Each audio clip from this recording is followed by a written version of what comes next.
안녕하세요 여러분, 나가장 채널의 나가장입니다. 자, 오늘은 제가 중국 해외 영업을 약 10년 넘게 하면서 생각하고 정리한 꿀팁 몇 가지를 공유해 보려고 합니다. 자, 저도 아직 배우고 있는 부족한 점이 아주 많은 과장들 중 한 명이지만 10년 넘는 시간 동안 겪은 경험을 바탕으로 이 부분은 중국 해외 영업을 하시는, 또 하려고 하시는 분들께 꼭 도움이 되었으면 하는 바람에 이 영상을 올리게 되었습니다. 자, 본론으로 들어가기에 앞서 먼저 해외 영업의 정의와 업무에 대해서 한번 간단히 살펴보겠습니다. 자, 먼저 영업이란 무엇인가?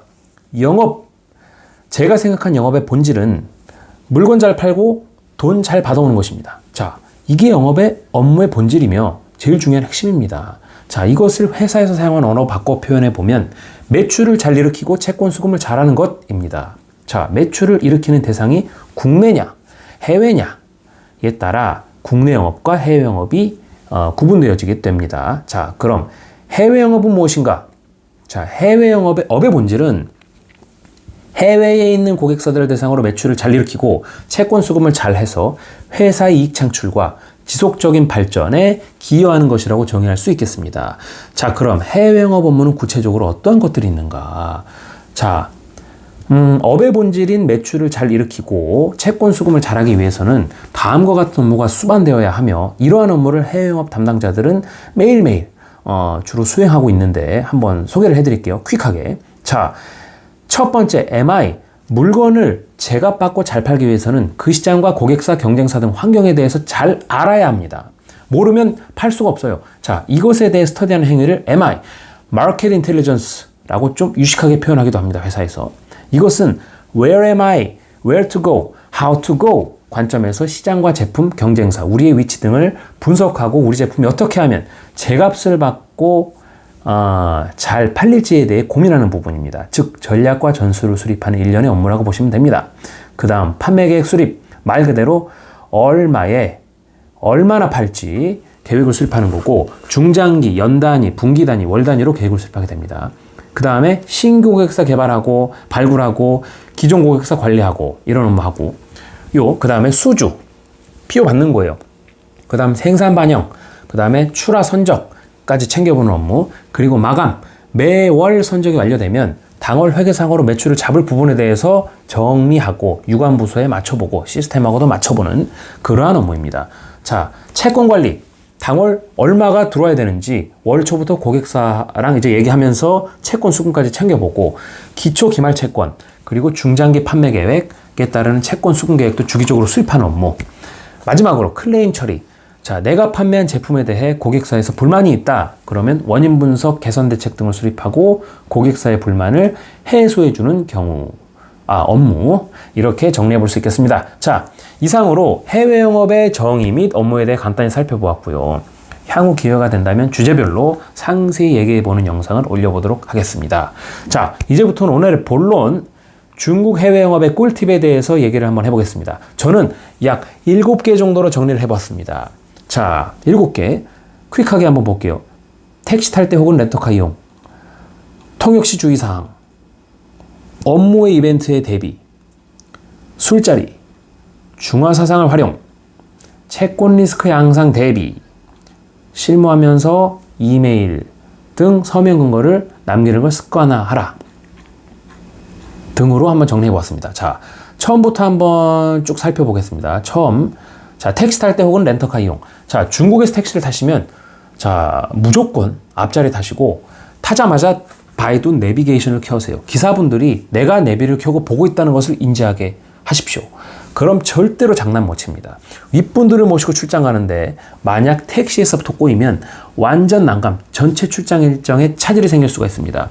대부분의 중국 택시기사분들은 좋은 사람들이 훨씬 많지만 아직도 일부 택시기사분들은 승객 요금을 가지고 장난치는 경우가 적지 않아서 정저우, 정주 같은 동네는 공항에서 공항 직원이 택시 탈 때 손님에게 목적지 물어보고 영수증 같은 확인서를 별도로 줍니다.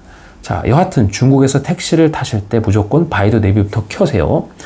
마지막으로 직급이 있으신 분들을 모시고 가시는 출장이라면 반드시 현지 렌터카 활용하십시오. 자, 인터넷에 쭈처라고 쓰시면 여러 업체가 뜨는데 한번 사용하시고 마음에 든다, 단골하시고 기사랑 위치 친구도 맺으시고, 그렇게 되면 나중에 가격 내고 하실 때 기타 서비스 이용 아주 장점들이 많습니다.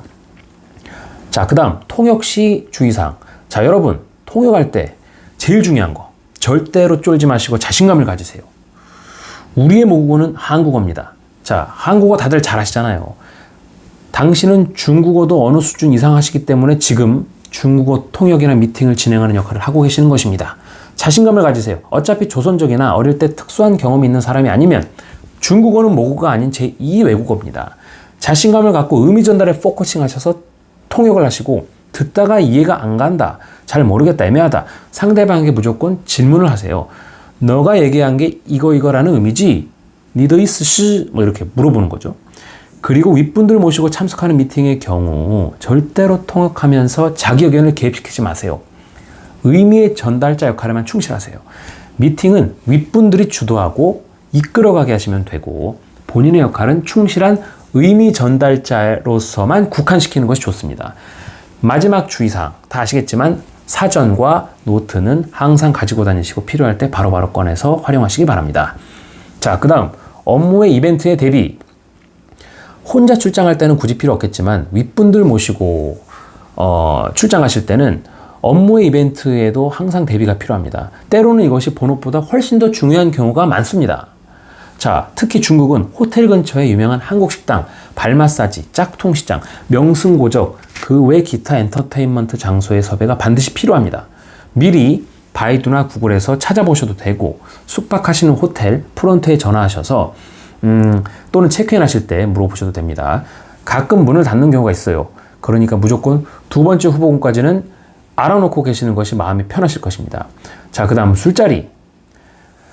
술자리 괴롭죠. 자, 만약 오늘 저녁 고객사와 술자리가 예정되어 있다. 술자리 참석하시기 바로 전에 우유 한 컵 드링킹 하세요. 또는 숙취 음료 있죠? 드링킹 하세요. 그리고 통역은 나밖에 없다는 생각으로 끝까지 정신을 놓지 마시고 살아남으시기 바랍니다. 특히 고량주는 마시다 보면은 맛있거든요. 자, 홀짝홀짝 먹다 보면 한 방에 훅 갈 수가 있습니다. 잔을 꺾는 게, 술 빼는 게 불가능한 자리다. 다 보인다. 그러면은 우선 고량주를 받아요. 받은 다음에 입에 넣어요. 입에 넣고 삼키지 않은 채 물컵을 찾아요. 물컵을 찾고 마시는 척 하면서 입속에 고량주를 뱉습니다. 이러한 방법, 나중에 한번 제가 상세히 소개시켜 드릴게요. 근데 이러한 방법 등을 활용해서 반드시 끝까지 살아남으셔야 합니다. 정신줄을 놓으시는 순간 그 자리가 당신의 회사의 마지막이 될 수도 있습니다. 자, 중화사상을 활용하라. 자, 중국 고객사들은 대체로 고객사들이 자신을 인정해주고 띄워주는 거를 좀 좋아하는 것 같아요. 자, 아부를 하라는 게 아닙니다. 우리의 자존심은 지키되 아래와 같이 문화대국의 이미지를 활용하여 인정해주고 살짝 띄워주면 비즈니스가 훨씬 부드러워지는 것을 느끼실 수가 있습니다. 자, 예를 들어서 제가 술자리에서 자주 하는 얘기가 있어요. 자, 중국 사람들이 평생을 해도 못하는 세 가지가 있다. 아, 중국 음식은 너무 많아. 평생 먹어도 못 먹는다. 중국은 가볼 만한 관광지가 너무 많아. 평생을 가도 다 못 가본다. 중국 한자는 너무 많아. 평생을 익혀도 다 못 익힌다. 이렇게 띄워주기식 멘트 있죠. 이게 그들에게 다가가고 얘기하기 훨씬 수월하게 해주는 열쇠가 될 수가 있습니다. 자, 꼭 활용해 보시고요. 자, 이어서 채권 리스크에 항상 대비하라. 중국 사업은 변동성이 다른 시장보다 비교적 큰 특징이 있습니다. 그래서 채권 리스크에 항상 대비하셔야 합니다. 구체적으로는 선금 거래, 신용장 거래, 선수금 방식이 가장 안전하겠지만 후불 거래만 가능한 상황이라고 하면 무역보험공사를 통한 수출 보보를 적극 활용해 보세요.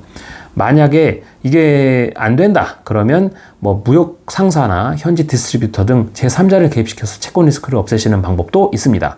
그리고 실무 차원에서는 제가 항상 하고 있는 업무인데 월말 월초 또는 하루에 두세 번씩 채권 현황표, 명세표, 또이장단 이거를 고객사에 메일로 보내고 고객사가 확인한 송금 계획 일정을 서면으로 반드시 가지고 계셔야 합니다.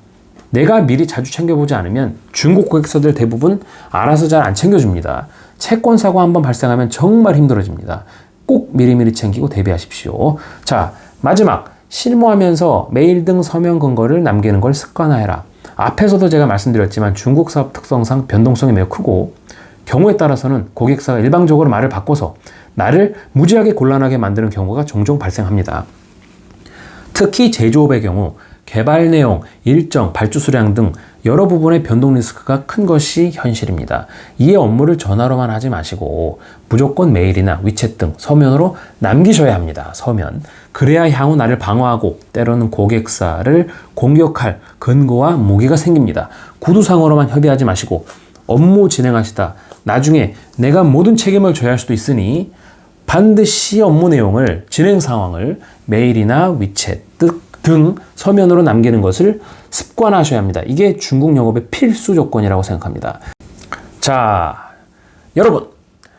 이상과 같이 중국 해외 영업 꿀팁에 대해서 살펴봤습니다. 자, 중국 시장은 해보신 분들은 공감하시겠지만 정말로 쉬운 시장이 아닙니다. 저는 지금도 업무를 하면서 하루에도 수십 번씩 인생의 희노애락을 경험하고 새로운 것을 느끼고 배우고 있습니다.